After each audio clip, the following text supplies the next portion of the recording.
Bismillah, alhamdulillah, wassalat wassalam ala rasulillah, wa ala alihi wa ashabihi wa man ittaba'a hudah, wa ma tawfiqiya illa billah, alayhi tawakkaltu wa ilayhi unib.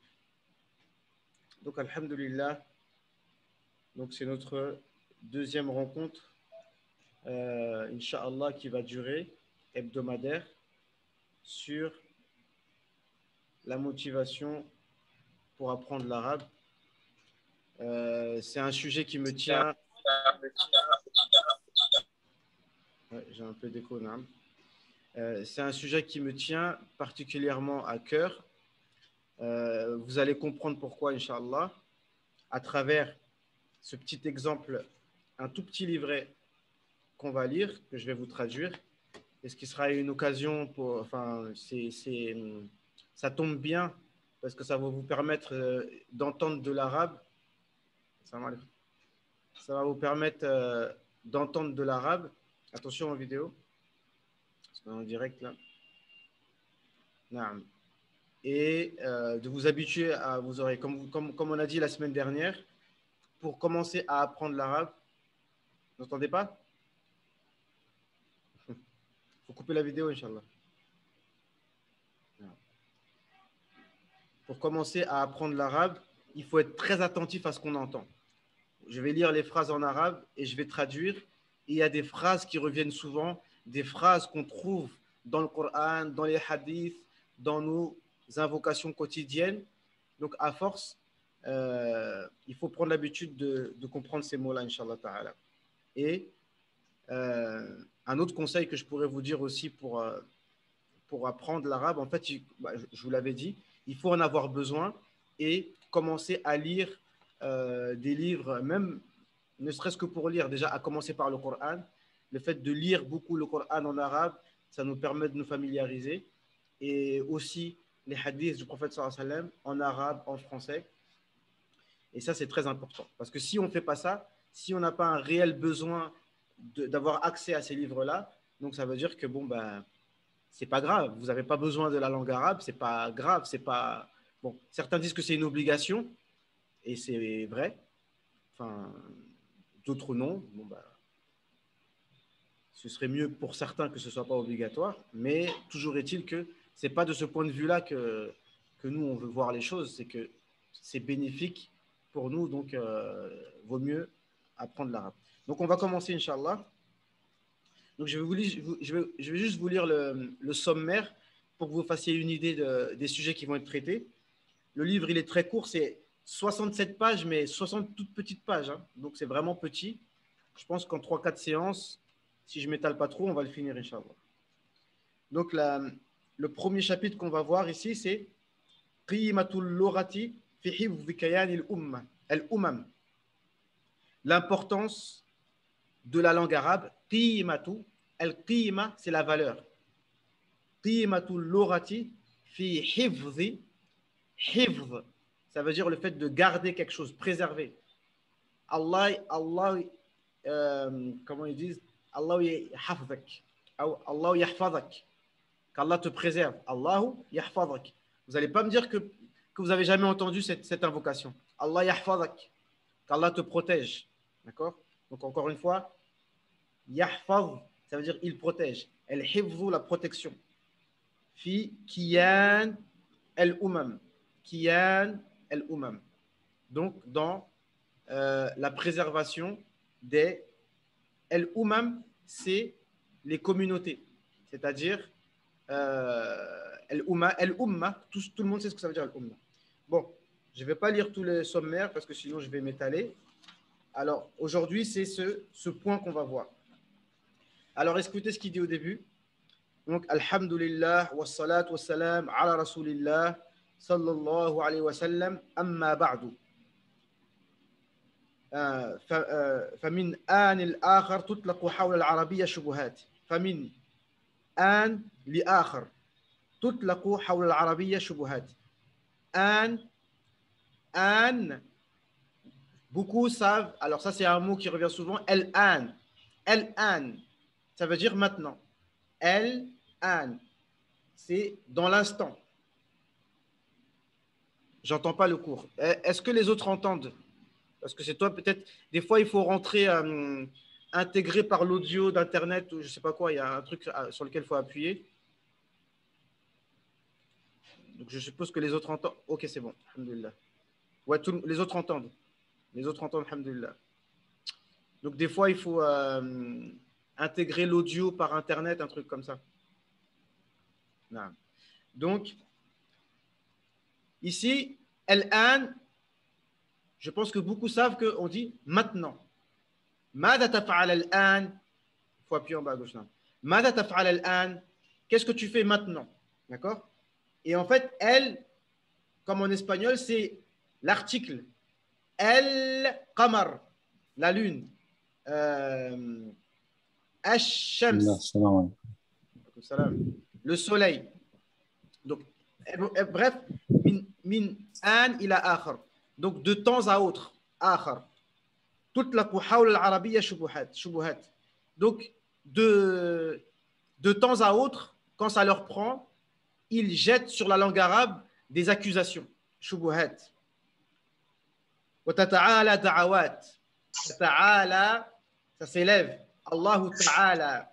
Allah le Très-Haut. Da'awat. Da'wa, vous savez tous que da'wa, c'est appeler à l'islam. Da'wa, dua, c'est tout ce qui est dans le sens de l'appel. Et da'awat, ce sont des, comment dirais-je, des, c'est bon, alhamdoulilah. On appelle ça. Il y en a qui font des courses. Ouais, c'est des courses. Mahali, je vais couper le micro. Il n'y a pas de souci. Les frères ici, les sœurs, il n'y a pas de souci, il n'y a pas de problème. On est entre nous. Tranquille, alhamdoulilah.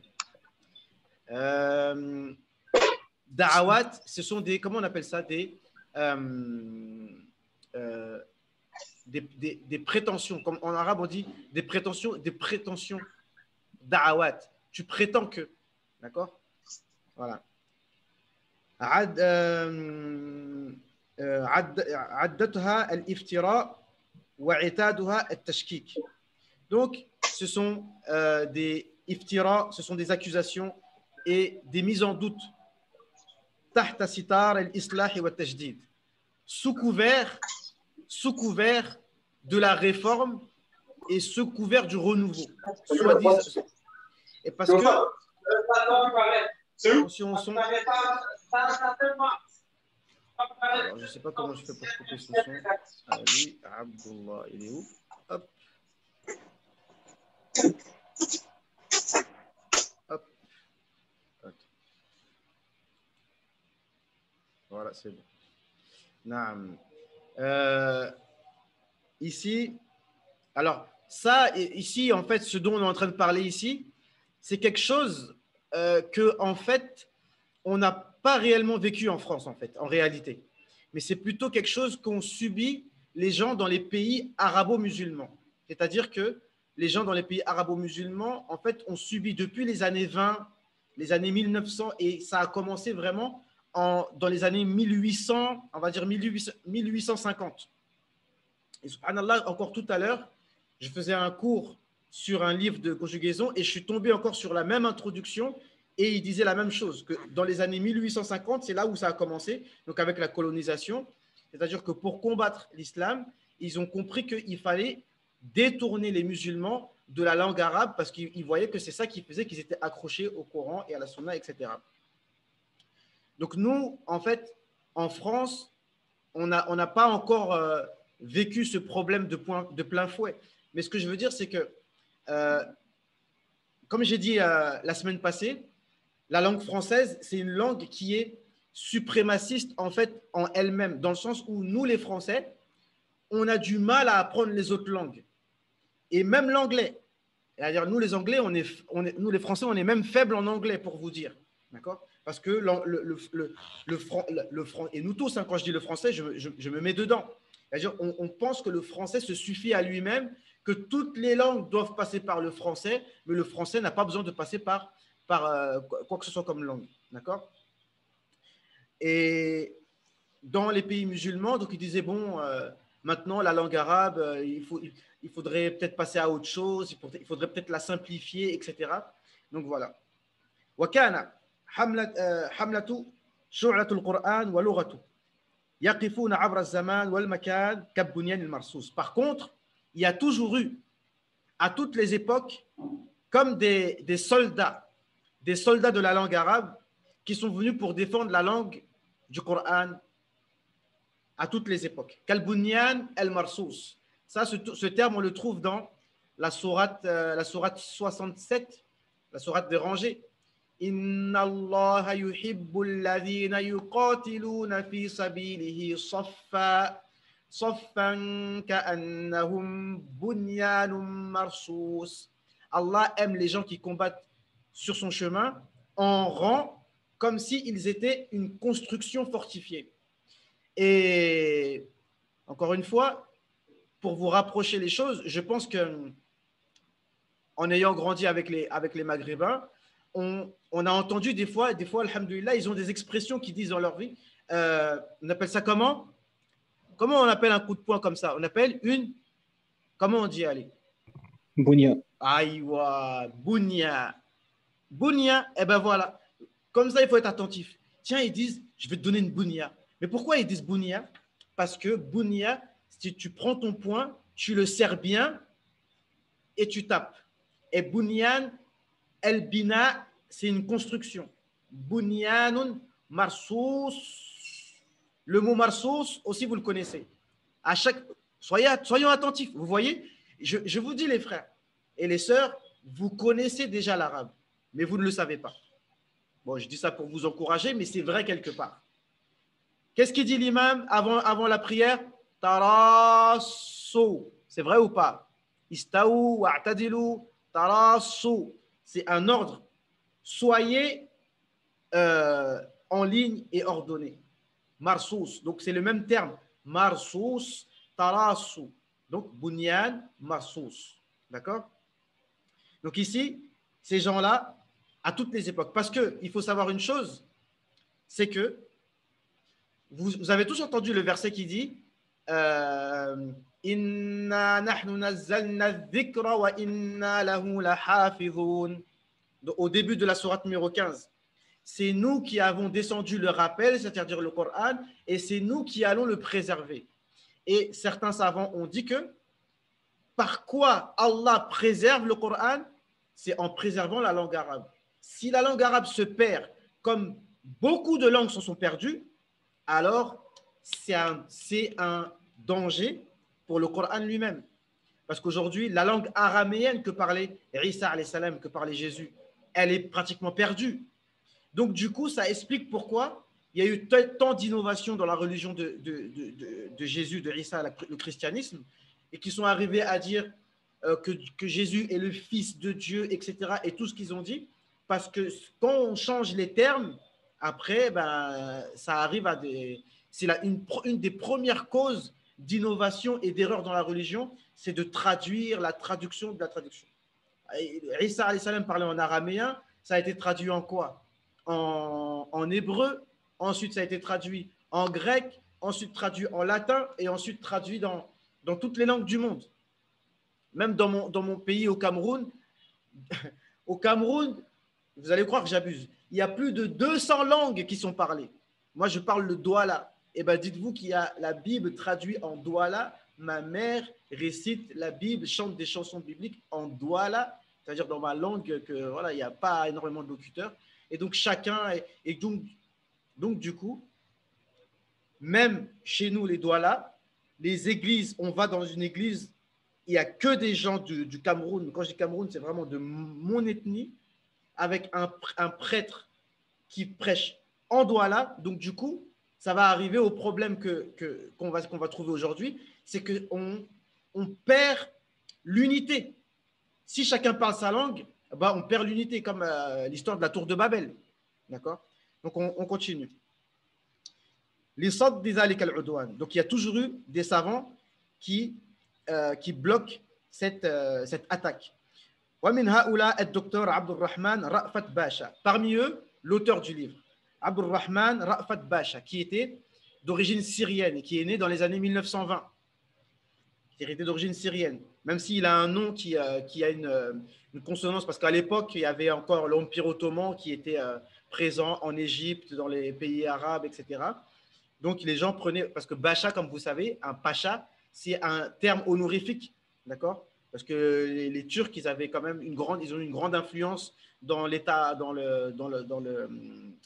euh, comment dirais-je, l'histoire islamique ces derniers siècles. Non.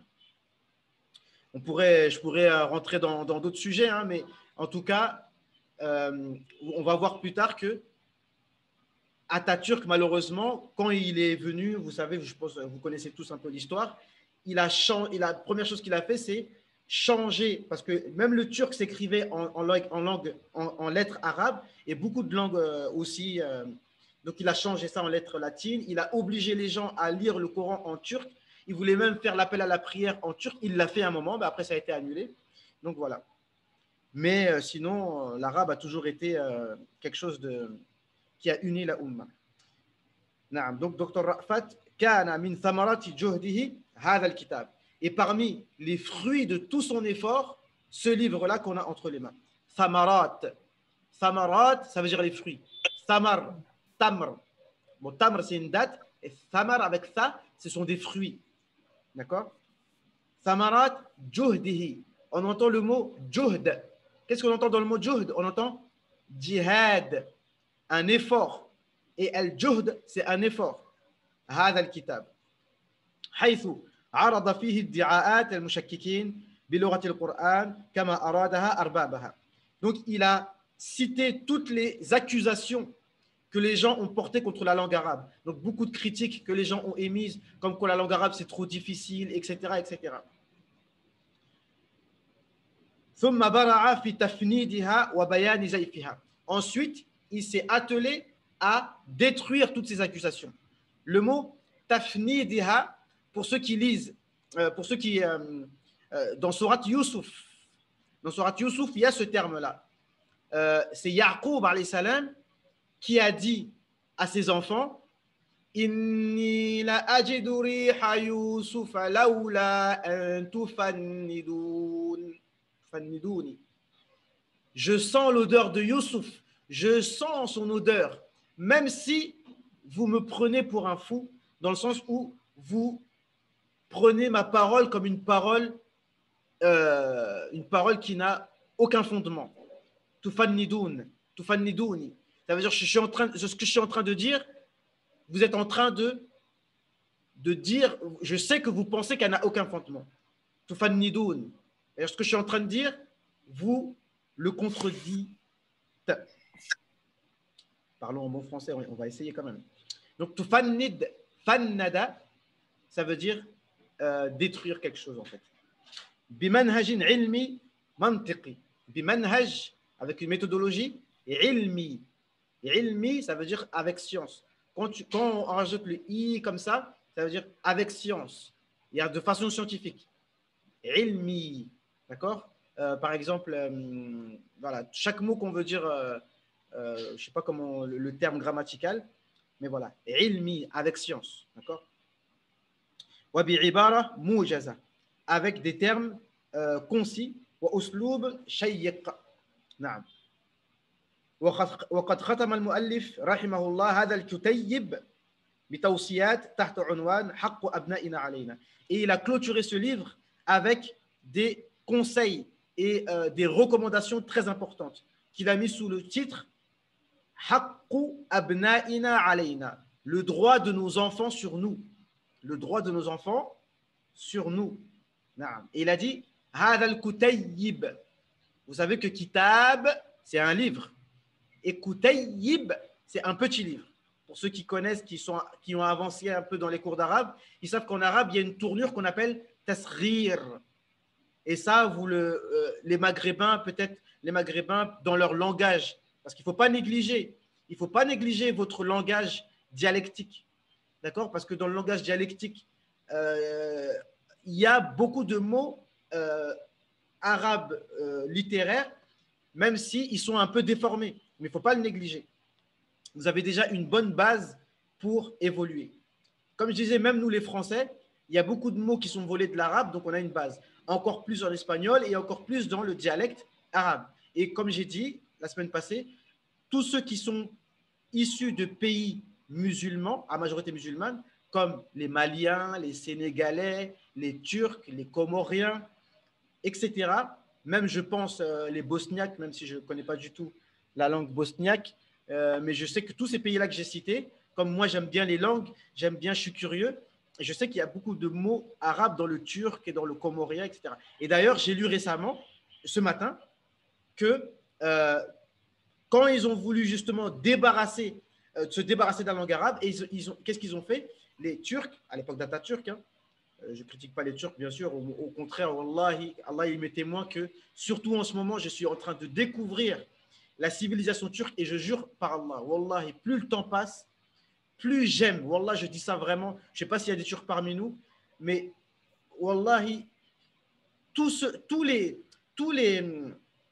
musulmans, plus le temps passe, plus j'aime les musulmans en fait. Vous allez me trouver vous allez me prendre pour un bisounours, mais c'est la vérité. Wallah, parce que tant que l'islam c'est beau, et même si les gens mélangent avec les coutumes, mais tant qu'il y a un peu d'islam, wallah, ça embellit les choses. Et Allah, il a fait en sorte que tous les, tous les pays musulmans, à un moment donné de l'histoire, ont joué un rôle primordial pour l'islam. Parce que l'islam, il est à tout le monde. Ça a commencé par les Arabes, très bien, c'est un choix d'Allah Azzawajal. Mais Allah, il a très bien dit وَإِن تَوَلَّوْا وَإِن تَتَوَلَّوْا يَسْتَبْدِلْ قَوْمًا غَيْرَكُمْ ثُمَّ لَا يَكُونُوا أَمْثَالَكُمْ. Allah, il a menacé les Arabes. Il a dit, si vous vous détournez du rappel, Allah vous a donné le Coran, un prophète parmi vous, arabe, à vous les Arabes, mais si vous vous détournez, Allah il va vous échanger contre un autre peuple qui ne seront pas du tout comme vous. Et Allah, il donne cet honneur de servir l'islam à tout le monde, alhamdoulilah, parce qu'il est juste. Il a donné aux Arabes au départ, parce qu'ils avaient certaines qualités. Après, il l'a donné, les derniers en date, on va dire, c'était les Turcs pendant au moins 6 siècles. Et il y a eu, ben voilà, je vois Touré qui vient d'apparaître. Et ben les Tourés, justement, ils connaissent mieux que moi leur histoire qu'ils ont fait pour l'islam, comment ils ont ramené l'islam dans toute l'Afrique de l'Ouest, etc., etc. Masha'Allah. Même les Mongols et les Tatars qui ont combattu l'islam au départ, après ils sont convertis et ils ont travaillé pour l'islam, tous, les Bosniaques, etc., etc. Et demain, Inch'Allah, les musulmans d'Occident, les Français, les Anglais, les Européens, eux aussi, Inch'Allah, leur tour va venir et sûrement qu'eux aussi, ils vont jouer un rôle prépondérant. Et alhamdulillah. Mais ce que je voulais dire, c'était ça, qu'ils ont voulu retirer des mots arabes de la langue turque. Bref. Alors.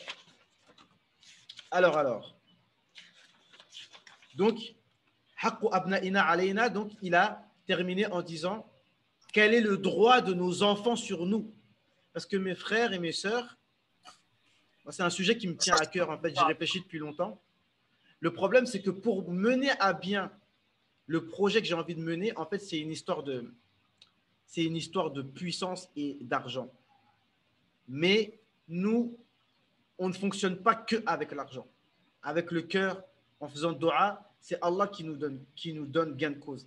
Mais ce que je veux dire, c'est que ce que nous faisons aujourd'hui en 2021, en l'an 1442, ça a un impact direct sur les 10 prochaines années, les 20 prochaines années, les 30 prochaines années. Quand on étudie l'histoire, on se rend compte que des fois, des actes qui ont été faits il y a 20 ans, 30 ans, ça fait qu'aujourd'hui, par exemple, en 2021, alhamdoulilah, on est dans une situation qui n'est pas terrible, mais ça aurait pu être pire.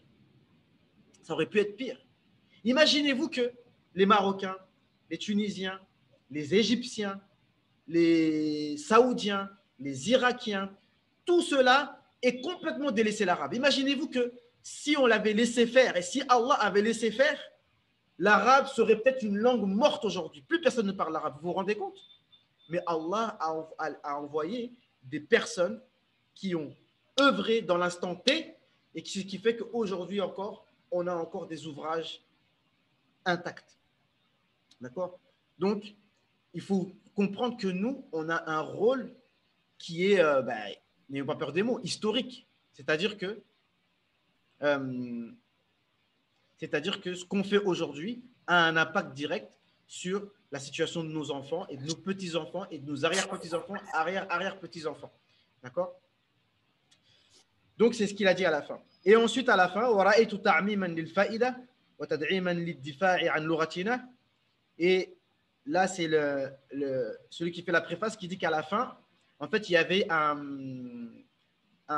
colloque qu'il y a eu, que l'auteur a tenu, et à la fin, il a répondu à des questions, et en fait, toutes les réponses qu'il a données, il les a recueillies par écrit, et il a dit pour que ce soit encore plus profitable. Donc, les questions à laquelle il a répondu à la fin du colloque, c'est comme un résumé de tout le livre qu'on va lire quand on sera arrivé à la fin.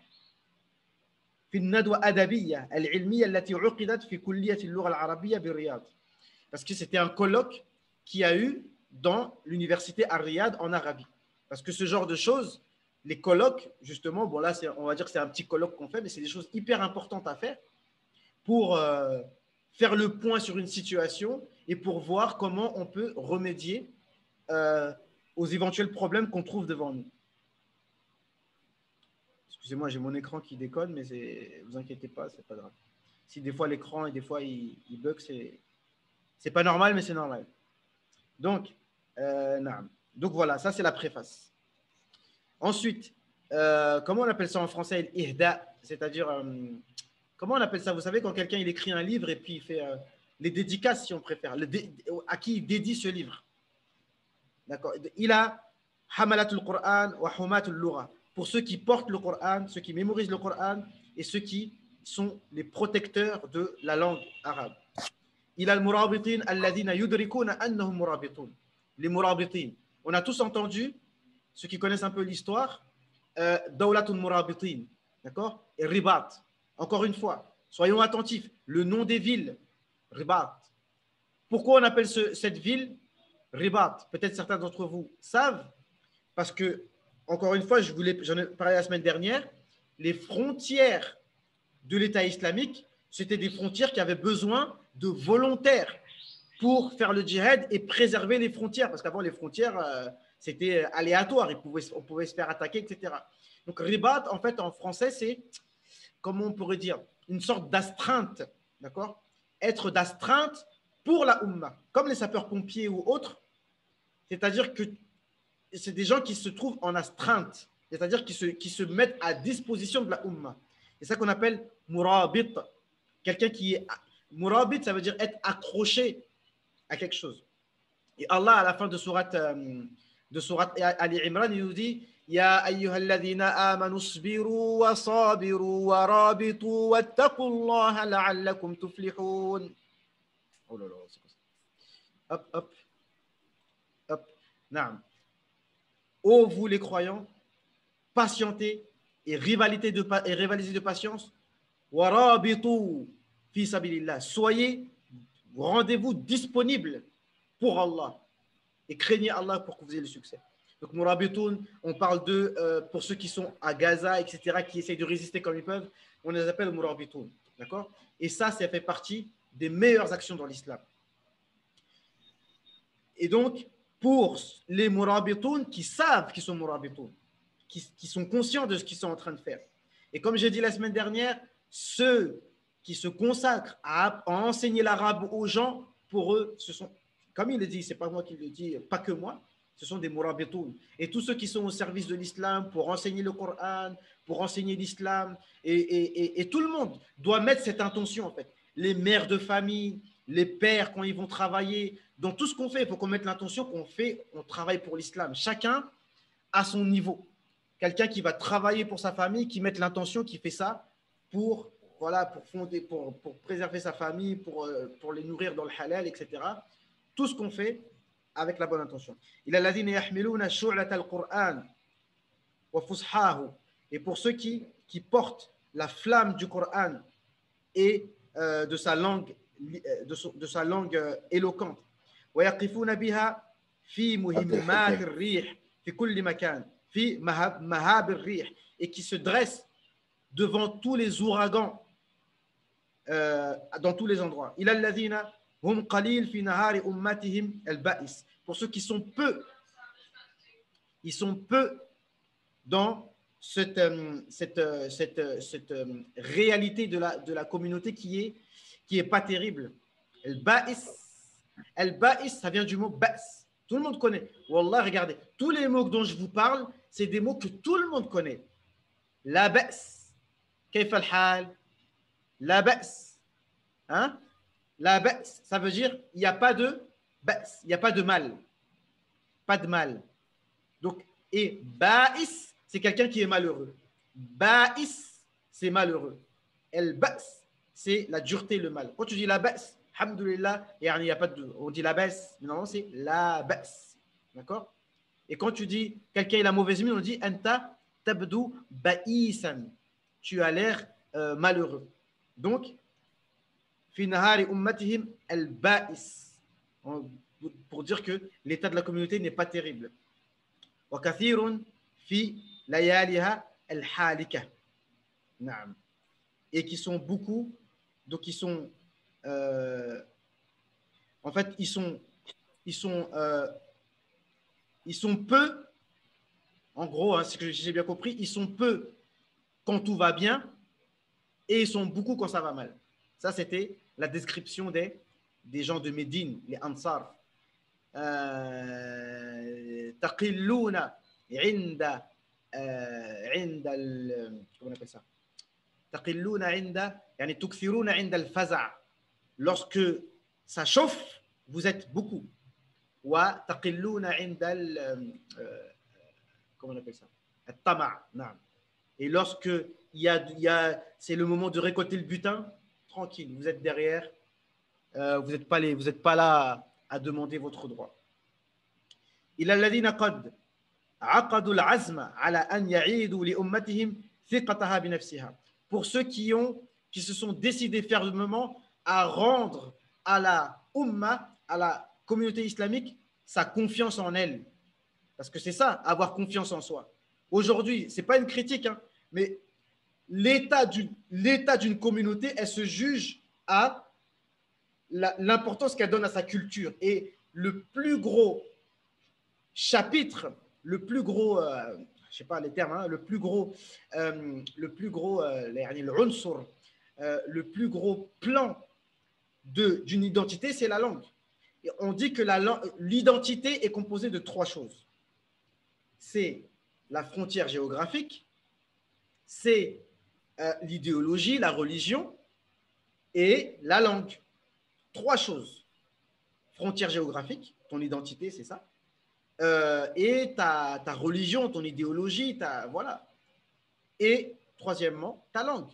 Chaque pays, quand tu fais le descriptif d'un pays, tu vois, la superficie, la capitale et la langue nationale. D'accord? Donc, si on est en bonne santé, alors notre langue nationale, on lui donne de l'importance. Donc, pour redonner confiance en elle-même et en son patrimoine, d'accord, théologique, culturel, wabidiniha, reprendre confiance dans notre religion, wabiloratiha, reprendre confiance dans sa langue. Parce qu'aujourd'hui, moi, je vis en Égypte et je vous l'ai dit peut-être la semaine dernière, peut-être je me répète, mais un Égyptien qui rencontre un Égyptien, s'il parle en arabe littéraire, eh ben, il y aura de la moquerie. Dire, bah, comment parle normal, parle la langue du pays, parce qu'il y a eu une grosse, comment on appelle ça, pression, une grosse propagande qui a été faite dans les pays, dans tous les pays musulmans, pour que les gens, pour les encourager à parler leur langue dialectale, pour les éloigner de la langue en arabe littéraire. Donc il reste 3 minutes, ça va couper. Donc, alhamdoulilah, il y a juste une parole d'un savant que je vais vous lire. Et après, de toute façon, j'aurai fini. Ce sera suffisant pour aujourd'hui. Donc, je vous propose, comme la semaine dernière, de couper et de faire une discussion ouverte, de répondre à vos questions. Comme vous savez, comme j'ai dit sur le groupe, pense que la plupart d'ici, vous êtes sur le groupe Telegram. Les cours, Inch'Allah Ta'ala, vont commencer à partir du 8 juin. Donc, les cours du soir, on avait dit quoi? On avait dit mardi et jeudi, donc à la même heure, là, après, entre le Maghreb et l'Isha. On aurait pu faire un troisième jour comme aujourd'hui, mais je préfère garder ce jour pour la motivation parce que c'est le plus important, c'est d'être motivé. Voilà, ça c'est pour les cours du soir. Pour les cours du matin, j'ai changé donc en mardi, jeudi aussi. Mardi, jeudi, donc le matin de 10h30 à 11h30. Ça c'est pour le niveau 2. Et pour le niveau 1, ça je ne l'ai pas dit, mais pour le niveau 1, ce sera lundi et mercredi de 10h à 11h30 pour la semaine le matin et pour le week-end, samedi, dimanche de 10h à 11h30, donc le matin pour le niveau 1. Et pour les autres niveaux, on verra après. Et tout le monde, Inch'Allah, fera le test de niveau pour voir exactement à quel niveau vous devez aller, Inch'Allah. D'accord? Donc, je pense qu'on va pouvoir parler des cours, comment ils vont se dérouler, si vous avez des questions par rapport à ça. N'oubliez pas de télécharger en fait les PDF, mettez-les sous forme de livres comme ça pour que vous puissiez faire les exercices dedans. Voilà. Donc voilà, si vous avez des questions, ben, ce sera dans quelques instants. Voilà. Donc je vais commencer en lisant la parole du savant là. Bon, c'est pas grave, je vais la lire après. Ça va pas couper. Donc je vous propose de couper. On se retrouve juste après, Inch'Allah. سبحانك اللهم وبحمدك نشهد أن لا إله إلا أنت نستغفرك ونتوب إليك سبحان ربك رب العزة عما يصفون وسلام على المرسلين والحمد لله رب العالمين. À tout de suite, Inch'Allah, pour ceux qui veulent, qui ont le temps. Salam alaikum.